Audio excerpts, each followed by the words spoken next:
সর্বপ্রথমে মহান ঈশ্বরকে ধন্যবাদ দিই এবং সকলকে আরেকটিবার প্রভু যীশু খ্রিস্টের নামেতে শুভেচ্ছা জানাই সকলকে। জয় যীশু। আসুন আজকে আমাদের যে আলোচ্য বিষয় তা হলো ঈশ্বর আপন আত্মা সৃজন করবেন। প্রেরিত তার 2 অধ্যায় 17 পদ। শেষকালে এইরূপ হইবে, ইহা ঈশ্বর বলিতেছেন, আমি মর্তমাত্রের উপরে আপন আত্মা সেচন করিব, তাহাতে তোমাদের পুত্রগণ ও তোমাদের কন্যাগণ ভাববাণী বলিবে, আর তোমাদের যুবকেরা দর্শন পাইবে এবং প্রাচীনেরা স্বপ্ন দেখিবে। এই সত্য বাক্যে আমাদের প্রত্যেককে আশীর্বাদ যুক্ত করুন। আমেন। স্বর্গের পিতা, সত্যের ঈশ্বর, তোমার মহানামে ধন্যবাদ করি আজকে এই নতুন দিন দেওয়ার জন্য। আজকে এই দিনে সমস্ত ভার প্রভু তোমার হস্তে সমর্পিত করি। তোমার পবিত্র আত্মা দ্বারা পরিচালনা করো। আমাদের কার্যের, আমাদের চিন্তার সমস্ত ভার তোমার হস্তে দিই।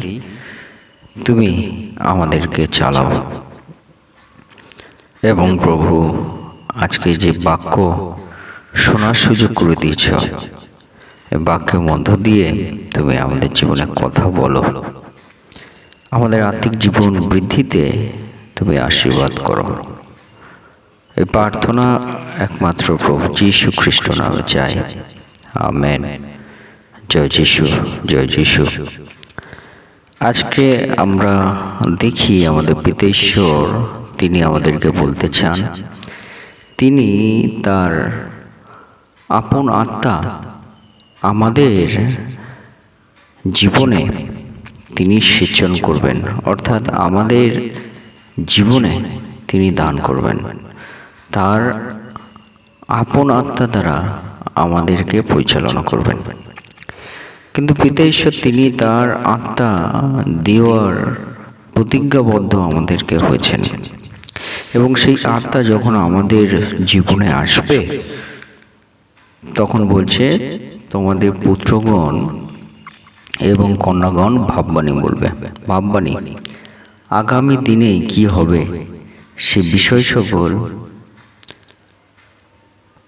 বিষয় সকল বলার দয়া পাবে যখন ঈশ্বরের আত্মা আপনার, আমাদের প্রত্যেকের জীবনে কার্য করবে।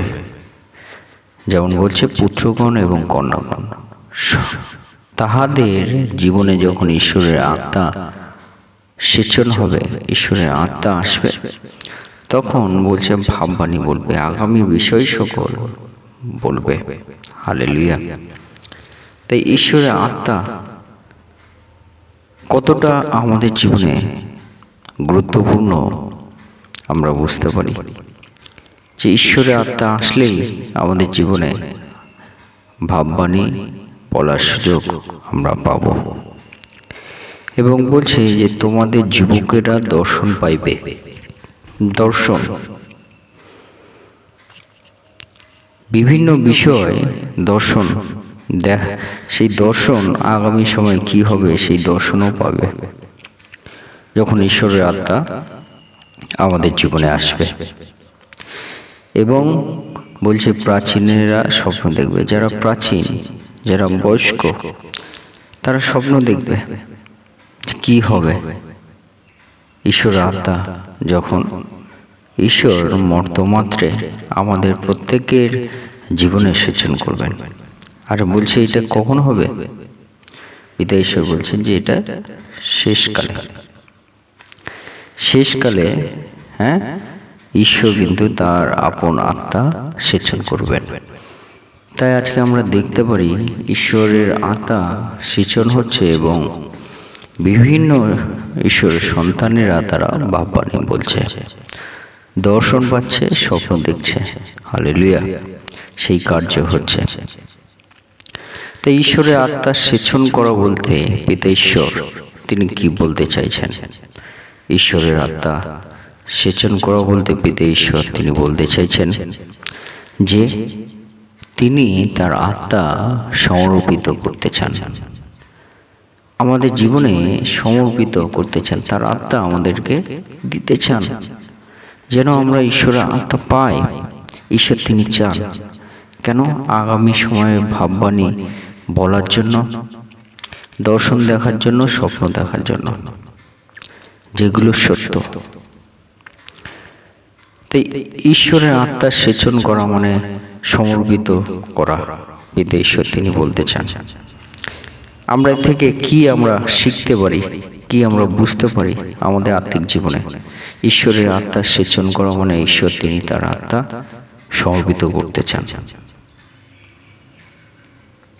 2 নম্বর হলো ঈশ্বরের আত্মা সেচন করা বলতে পিতা ঈশ্বর তিনি কি চান।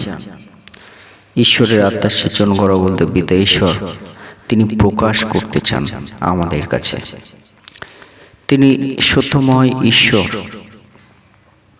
তিনি একমাত্র ঈশ্বর, তিনি নিরাকার ঈশ্বর। তার আত্মা সেচন করা বলতে তিনি আমাদের কাছে প্রকাশ করতে চান যে তিনি একমাত্র ঈশ্বর। হালেলুয়া! তিনি একমাত্র আমাদেরকে পরিচালনা আমাদেরকে করতে চান, একমাত্র তার গৌরব যেন আমরা দিই।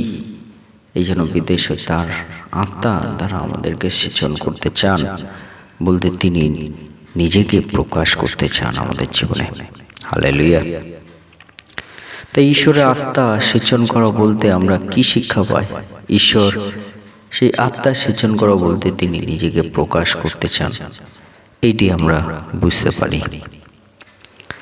এবং ঈশ্বরের আত্মা সেচন করা মানে 3 নম্বর বলতে চাই ঈশ্বর তিনি উন্মুক্ত হতে চান আমাদের জীবনে, তিনি উন্মুক্ত হয়ে প্রকাশিত হতে চান।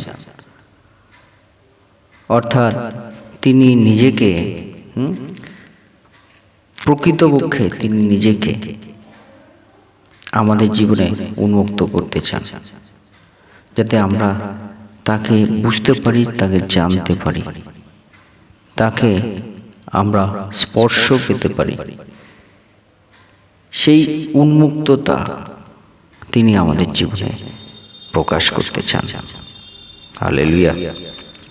এবং ঈশ্বরের আত্মা সেচন করা বলতে 4 নম্বর বিষয় আপনাদেরকে বলতে চাই, তিনি সম্পূর্ণভাবে নিজেকে আমাদের কাছে একমাত্র, সম্পূর্ণভাবে একমাত্র, এই শব্দটি আমরা মনে রাখি যে ঈশ্বরের আত্মা সেচন করা বলতে পিতা ঈশ্বর তিনি বলতে চান তিনি একমাত্র পূর্ণভাবে আমাদের কাছে নিজেকে প্রকাশিত করতে চান, একমাত্র পূর্ণভাবে তিনি আমাদের জীবনে প্রকাশিত হতে চান। তাই ঈশ্বরের আত্মা সেচন করা বলতে আমরা কিন্তু এই 4টি বিষয় আজকে আপনাদেরকে উৎসাহিত করতে চাই। এই 4টি বিষয় কিন্তু পিতা ঈশ্বর তিনি আমাদের জীবনে প্রকাশ করতে চান। তাই আসুন যে ঈশ্বর তিনি একমাত্র এবং তিনি আমাদের জীবনে সমর্পিত, প্রকাশিত, উন্মুক্ত এবং সম্পূর্ণভাবে নিজেকে ব্যক্ত করতে চান, সেই পিতা ঈশ্বর তিনি সত্যময়। তার ধন্যবাদ আমরা যেন করি, তার মহিমা আমরা যেন করি। আপনি কি ঈশ্বরকে সেই মহিমা, তার গৌরব, তার ধন্যবাদ করতে চান, যিনি আপনার জীবনে প্রকাশিত হতে চান?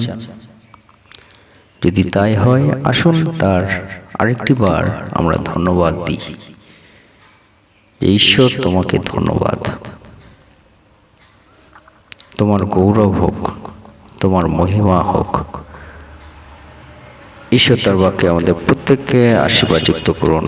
আমেন। জয় যিশু, জয় যিশু।